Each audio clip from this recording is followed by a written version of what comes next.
Chà bong bong chui mưa chà smile nơi khang tật đây khát có con vậy vì tha to hay chà lụa trả tờ mà chốt ní cứ tha chụp rồi bóc bật tay mà đón chà cứ đôi bong bong ăn khơi chẳng chà cứ mà video ní cứ miên cứ đục chiết cứ ởประเภท smile ចាមិនមែន smile គឺត្រែងតែម្ដងចាគឺខ្ពស់ក្រាស់លេខត្រាក់ទ័រហើយស្ថានភាពដីក៏អត់ស្មើដែរសម្រាប់បងប្អូនអតិថិជនដែលមានអារម្មណ៍ថាខ្លាចទិញកាត់ស្មៅទៅកាត់អត់ដាច់កាត់អត់អីគឺបងអាចតាមដានវីដេអូនេះរហូតដល់ចប់បានថាឧបករណ៍កាត់ស្មៅពីតុងមីលីហ្នឹងគឺមានសមត្ថភាពកាត់ចិញ្ច្រាំស្មៅម៉ត់ទីជីដោយអ្នកលក់ប្រាប់មែនអត់ចាហើយសម្រាប់បងប្រុសវិញគឺគាត់អត់មានបទពិសោធន៍ក្នុងការប្រើឧបករណ៍កាត់ស្មៅធ្វើជីពីមុនមកទេហើយគាត់ក៏មិនធ្លាប់មានបទពិសោធន៍ក្នុងការទិញត្រាក់ទ័រដែរចាគឺគាត់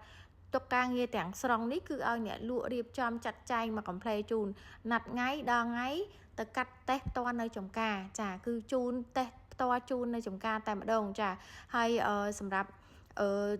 បងដែលកំងត្រាក់ទ័រចាជាឈុតតែម្ដងចាបងកំងត្រាក់ទ័រហើយបងកំងឧបករណ៍កាត់ស្មៅធ្វើជីពីតុងមីលីគឺជាមានក្រុមការងារចុះទៅបង្ហាត់បង្រៀនរបៀបប្រើប្រាស់ដល់ទីតាំងតេស្តផ្ទាល់ជូនបងតែម្ដងហើយសម្រាប់ទីតាំង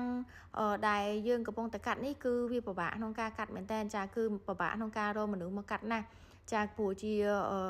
ត្រែងហើយស្ដុកក្រាស់ចាខ្ពស់អញ្ចឹងគឺយើងទោះបីជាមានអ្នកកាត់ក៏យើងចំណាយពេលវេលាយូរក៏ដូចជាថវិកាច្រើនដែរសម្រាប់បងដែលមានដីចំការធំមានស្មៅពិបាកកាត់អីគឺបងអាចកំងឧបករណ៍កាត់ស្មៅធ្វើជីជាប់មួយត្រាក់ទ័រពីតុងមីលីទៅកាត់បានចាធានាជូនបងមានមួយឈុតនេះគឺដីបងគឺដឹងតែស្អាតភ្លឹងតែម្ដងចាដូចមានជំនួយការពិសេសនៅក្នុងចំការអញ្ចឹងបងដែលមានចំណាប់អារម្មណ៍បងអាចធ្វើការតំណែងមកកាន់តុងមីលីបានអរគុណសម្រាប់ការផ្ដល់ទំនុកចិត្តនិងការគាំទ្ររបស់បងអតិថិជន